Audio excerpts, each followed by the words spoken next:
আপনি যদি প্রতিনিয়ত এই ভুলগুলো করে থাকেন তাহলে আপনার মুরগি মারা যাবে এটা নিশ্চিত।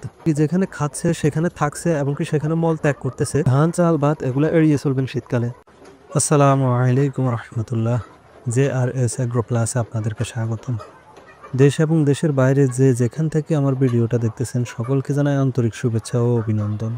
আশা করি সবাই ভালো আছেন। আরেকটা গুরুত্বপূর্ণ ভিডিও নিয়ে আমি হাজির হয়েছি আপনাদের মধ্যে। বিষয়টি হলো শীতকালে মুরগি পালনে যে ভুলগুলো করা যাবে না, করলে খামার ধ্বংস হয়ে যাবে। কোন কোন ভুলগুলো করা যাবে না এগুলা জানতে হলে পুরো ভিডিও ধৈর্য ধরে দেখার চেষ্টা করুন। তার আগে আপনি যদি আমার চ্যানেলে নতুন হয়ে থাকেন তাহলে চ্যানেলটা সাবস্ক্রাইব করে দিবেন আর পরবর্তী ভিডিও হতে পাশে থাকা বেল আইকনটা ক্লিক করবেন। চলুন তাহলে ভিডিওটা শুরু করি।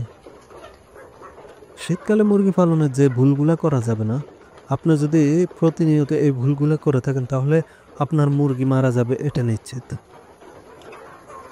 আমরা প্রতিনিয়ত অনেকগুলোই ভুল করে থাকি, তার মধ্যে যে ভুলগুলো করলে আমরা ক্ষতিগ্রস্ত হব আজকে সেই ভুলগুলো নিয়ে আলোচনা করব।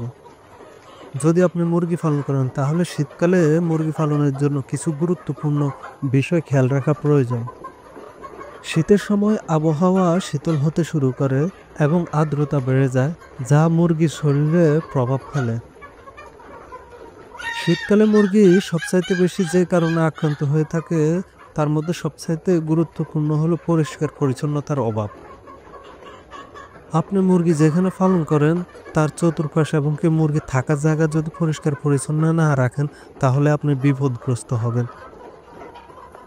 শীতকালের মুরগির রোগ প্রতিরোধ ক্ষমতা কমে যায়, আর মুরগি যেখানে খাচ্ছে সেখানে থাকছে এবং কি সেখানে মল ত্যাগ করতেছে, তাদের থাকার জায়গা যদি পরিষ্কার পরিচ্ছন্ন না রাখেন তাহলে আপনার মুরগি অনেক বেশি আক্রান্ত হবে। আর শীতকালে মুরগি এই কারণে বেশি আক্রান্ত হয়, তাই ভুলেও মুরগি থাকার জায়গা অপরিষ্কার রাখা যাবে না। এরপর অনেকে জানে না শীতকালে মুরগিকে কি খাবার দিবে। যে খাবারে পুষ্টি গুণাগুণ নাই, যে খাবারে প্রয়োজনীয় উপাদান নাই, সেই খাবার মুরগিকে দেওয়া যাবে না।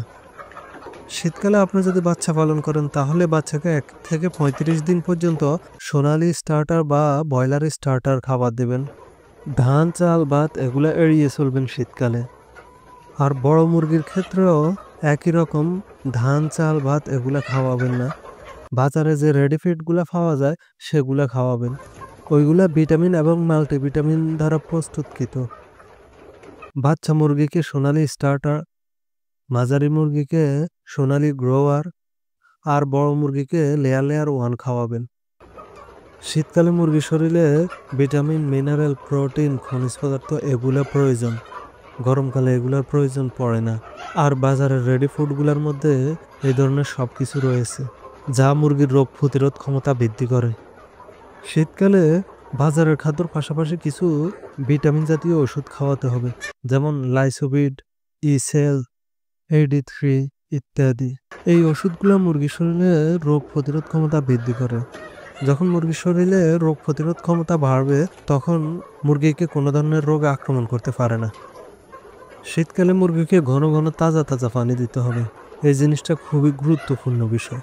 আপনি যত দেরি করে পানি দিবেন আপনার মুরগি তত কম পানি খাবে। আর পানি যদি অনেকক্ষণ থাকে তাহলে পানি ঠান্ডা হয়ে যায়, আর ওই ঠান্ডা পানি খেলে মুরগিতে ঠান্ডা লেগে যায় এবং কি মুরগি ঠান্ডা পানি তেমন খেতেও চায় না। অনেকেই এই ভুলটা করে থাকে, মুরগিকে লম্বা সময় ধরে পানি দিয়ে থাকে, তখন মুরগি ঠান্ডা পানি তেমনটা খেতে চায় না, আর পানি কম খেলে মুরগি অসুস্থ হয়ে পড়বে। আর অবশ্যই খাবার পাত্র, পানির পাত্র এগুলো পরিষ্কার করে রাখতে হবে। দিনের মধ্যে একবার হলেও খাবার পাত্র, পানির পাত্র পরিষ্কার করে রাখতে হবে। এরপরে হচ্ছে বায়ু চলাচল। শীতকালে মানুষ যে ভুলটা করে থাকে সেটা হলো মুরগি যেখানে থাকে ওইটা পুরাটাই ঢেকে দেয়, বায়ু চলাচল করতে পারে না। এতে করে মুরগির খামারে অ্যামোনিয়া গ্যাস সৃষ্টি হয়, আর অ্যামোনিয়া গ্যাসের দ্বারা মুরগি অসুস্থ হয়ে পড়ে। এই ভুলটা করা যাবে না। মনে রাখবেন, শীতের কারণে যদি মুরগির ঠান্ডা লাগে ওইটা ভালো হওয়ার সম্ভাবনা আছে, কিন্তু অ্যামোনিয়া গ্যাসের দ্বারা যদি মুরগি অসুস্থ হয় তখন মুরগিকে মৃত্যুর কোলে নিয়ে যায়। তাই শীতকালে আপনি আপনার খামারকে ডাকবেন, তবে উপর দিয়ে কিছু অংশ খোলা রাখতে হবে যাতে করে বায়ু চলাচল করতে পারে।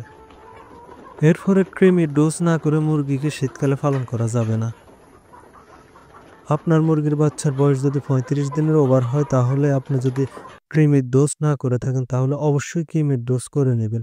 কারণ কৃমি হচ্ছে এক ধরনের পরজীবী যারা মুরগির শরীরের পুষ্টিগুণ খেয়ে বেঁচে থাকে। শীতকালে মুরগিকে যে পুষ্টিগুণ খাওয়ানো হয় এগুলোর অর্ধেকই কৃমি চুষে নেয়। এতে করে মুরগির রোগ প্রতিরোধ ক্ষমতা কমে যায়। যখন মুরগির রোগ প্রতিরোধ ক্ষমতা কমে যায় তখন মুরগিকে ভাইরাস আক্রমণ করা সহজ হয়। তাই অবশ্যই মুরগিকে কৃমির ডোজ করাবেন যাতে করে কৃমি দমন হয়। এরপর ২ মাস ২.৫ মাস পর পর মুরগিকে কৃমির ডোজ করাবেন।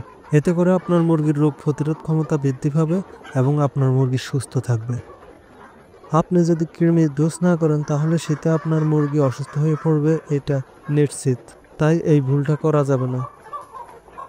এরপরে শীতকালে খামারের তাপমাত্রা নিয়ন্ত্রণ করতে হবে। মুরগি যেখানে থাকে ওইখানের তাপমাত্রা বাড়াতে হবে, কেননা শীতে তাপমাত্রা অনেকটাই কমে যায়। মুরগির তাপমাত্রা বাড়ানোর জন্য খামারে লাইটিংয়ের ব্যবস্থা করতে হবে, বা আপনি যেভাবে খামারের তাপমাত্রা বাড়াতে পারেন ওইভাবে খামারের তাপমাত্রা বাড়াবেন।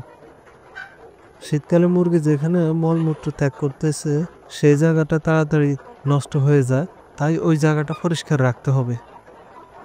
আপনার মুরগি খামারে যদি গ্যাস হয় তাহলে ইয়োগা এই ওষুধটা স্প্রে করতে পারেন, তাহলে গ্যাস আর থাকবে না। ভ্যাকসিনেশন, শীতকালে অনেকে ঠিকমতো ভ্যাকসিনেশন করে না। আপনি কম মুরগি পালন করেন আর বেশি মুরগি পালন করেন, শীতকালে অবশ্যই মুরগিকে ভ্যাকসিনেশন করা জরুরি। কারণ শীতকালে মুরগিকে ভ্যাকসিন না করলে মুরগির রোগ প্রতিরোধ ক্ষমতা কমে যায় এবং কি মুরগি দুর্বল হয়ে পড়ে।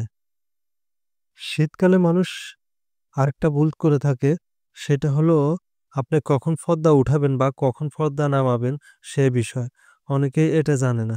শীতকালে যদি আবহাওয়া ভালো না হয় তাহলে পর্দা দিয়ে কিছু অংশ ঢেকে দিবেন যাতে করে সরাসরি মুরগির শরীরে বাতাস না লাগে। এটা হলো দিনের বেলা। আর রাত্রিবেলা আপনি পর্দা দিয়ে রাখবেন, উপরের দিক দিয়ে খালি রাখবেন যেন বায়ু চলাচল করে আর অ্যামোনিয়া গ্যাসগুলা বাইর হয়ে যায়। এই সবগুলো খেয়াল রেখে শীতকালে মুরগি পালন করতে হবে। এই ভিডিওতে অনেকগুলো ভুল করেছি, যে ভুলগুলো এড়িয়ে চললে আপনি শীতকালে মুরগি পালন করে সফলতা অর্জন করতে পারবেন। আর যদি এই ভুলগুলো করে থাকেন তাহলে শীতকালে মুরগি পালন করে আপনি ক্ষতিগ্রস্ত হবেন।